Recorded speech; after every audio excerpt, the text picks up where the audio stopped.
វាជារឿងរ៉ាវរបស់សន្តាគារដ៏ប្រណិតមួយកន្លែងដែលត្រូវបានគេបោះបង់ចោលឲ្យនៅស្ងាត់ជ្រងំជាង20ឆ្នាំមកហើយ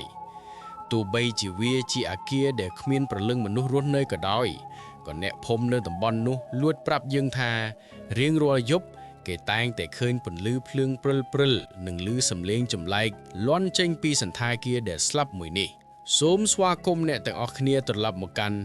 ឯកសារពេលយប់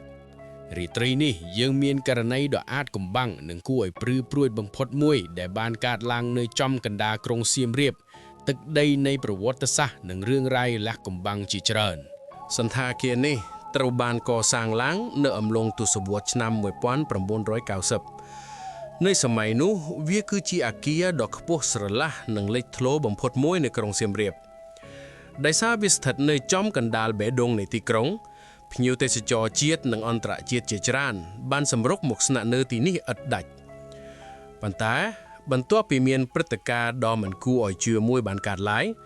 សន្តាគារដ៏មានសក្តានុពលមួយនេះត្រូវបានបិទទ្វារភ្លាមៗតាមពាក្យចចាមអារាមដែលល្បីតគ្នាគេនិយាយថាសម័យនោះមានភ្ញៀវម្នាក់បានបាត់ខ្លួនយ៉ាងអាត់កំបាំងបំផុតនៅក្នុងបន្ទប់ស្នាក់នៅរបស់សន្តាគារទោះបីជាប៉ូលីសបានបើកការស៊ើបអង្កេតយ៉ាងម៉ត់ចត់ក៏គេមិនអាចស្វែងរកតម្រុយសូម្បីតែបន្តិចថាគាត់ទៅណាឬមានរឿងអ្វីកើតឡើងរហូតមកដល់ថ្ងៃនេះវាសនារបស់ភ្ញៀវរូបនោះនៅតែជាអាត់កំបាំងដែលមិនអាចបកស្រាយបានបន្ទាប់ពីសន្តាគារបានបិទទ្វារអគារដ៏ធំសម្បើមនោះក៏คล้ายជាអគារបោះបង់ចោលពេលវេលាកន្លងហួសទៅអស់រយៈពេលជាង20ឆ្នាំក៏ប៉ុន្តែរឿងរ៉ាវគួរឲ្យរន្ធត់មិនព្រមកន្លងហួសតាមពេលវេលានោះទេអ្នកដែលរស់នៅជិតខាងអគារនោះតែងតែនិយាយថានៅពេលយប់ស្ងាត់ជ្រងំពួកគេតែងតែឮសំឡេងចម្លែកមានអ្នកខ្លះបានប្រាប់ថាគាត់ធ្លាប់បានឮសំឡេងសម្រឹបជើងដើរអូមស្បែកជើងនៅលើជាន់ខាងលើសំឡេងនោះច្បាស់ខ្លាំងណាស់លាន់ឮចេញពីបន្ទប់ដែលបិទទ្វារជិតប៉ុន្តែនៅពេលដែលគាត់ព្យាយាមសម្លឹងមើលឡើងទៅតាមបង្អួចមានតែម្នាក់ឯងទេអ្វីដែលរឹតតែគួរឲ្យរន្ធត់ទៅទៀតនោះគឺជួនកាលមានពន្លឺភ្លើងព្រិលភ្លឺឡើងចេញពីបង្អួចនៃបន្ទប់ដែលបិទទ្វារចំណុចដ៏ចម្លែកបំផុតនោះគឺអគ្គិសនីនៅក្នុងអគារនោះត្រូវបានគេផ្ដាច់ចេញជាយូរមកហើយតើពន្លឺនោះមកពីណារហូតដល់យប់មួយមានក្រុមយុវជនចិត្តសឿងប្រចាំភូមិមួយក្រុមបានសម្រេចចិត្តបបួលគ្នាទៅសាកល្បងភាពក្លាហាននិងចង់ដឹងពីអាត់កំបាំងដែលនៅពីក្រោយអគារដ៏ស្មាត់ជ្រងំមួយនេះពេលដែលពួកគេឈានជើងចូលទៅក្នុងសន្តាគារ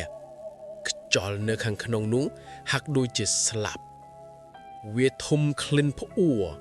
ធូលីក្រាស់គ្របដណ្ដាប់គ្រប់កន្លែងនិងភាពងងឹតស្លុបដែលមិនអាចមើលធ្លុះមានតែសំឡេងជើងរបស់ពួកគេដែលធ្វើឲ្យមានអេកូលួនពេញផ្លូវដើរដ៏វែងអន្លាយពេលដែលពួកគេដើរឡើងដល់ជាន់ទី2ស្រាប់តែសំឡេងទ្វេមួយបានបិទផ្ទប់យ៉ាងខ្លាំងគ្រប់គ្នាបានគាំងស្ងៀមបេះដូងរបស់ពួកគេចាប់ផ្ដើមលោតញាប់ញ័រខ្យល់ដែលធ្លាប់តែស្ងប់បែរជាប្រែទៅជាត្រជាក់ចម្លែកហើយនៅចុងផ្លូវដើរដ៏វែងដែលគ្មានទីបញ្ចប់ពួកគេបានឃើញរបស់មួយយ៉ាងដែលមិនអាចពន្យល់បាននៅក្បែរបង្អោញមួយដែលមានពន្លឺព្រះច័ន្ទចេះចូលបន្តិចមានស្រមោលមនុស្សម្នាក់កំពុងឈរស្ងៀមនៅទីនោះពេលដំបូងពួកគេគិតថាប្រហែលជាមានអ្នកមកសាក់លបងភាពក្លាហានដោយពួកគេប៉ុន្តែនៅពេលដែលពួកគេបញ្ចាំងភ្លើងពើទៅចំផ្ទៃមុខរបស់រូបនោះស្លេកស្លាំងដូចជាសាកសពសក់របស់នាងវែងមុខគ្មានពណ៌ហើយកែភ្នែកទាំងគូរបស់នាងដែលគ្មានក្របភ្នែកសកំពុងសម្លឹងត្រង់មកកាន់ពួកគេភ្លាមនោះភ្លើងពិលរបស់ពួកគេចាប់ផ្ដើមលោតញាក់និងរលត់បាត់ចំណែកឯរូបមនុស្សស្រីម្នាក់នោះក៏រលាយបាត់ទៅក្នុងភាពងងឹតស្លុបនៃអគារតែម្ដងចាប់តាំងពីយប់ដ៏រន្ធត់នោះមកគ្មាននរណាម្នាក់ហ៊ានចូលទៅជិតសន្តាគារនោះទៀតឡើយសូម្បីតែក្បែររបងក៏គេមិនហ៊ានដាយកាត់ដែរប៉ុន្តែអ្នកនៅតំបន់នោះនៅតែបន្តប្រាប់តគ្នាថានៅពេលយប់គេនៅតែឮសំឡេងជើងដើរនៅលើជាន់ខាងលើ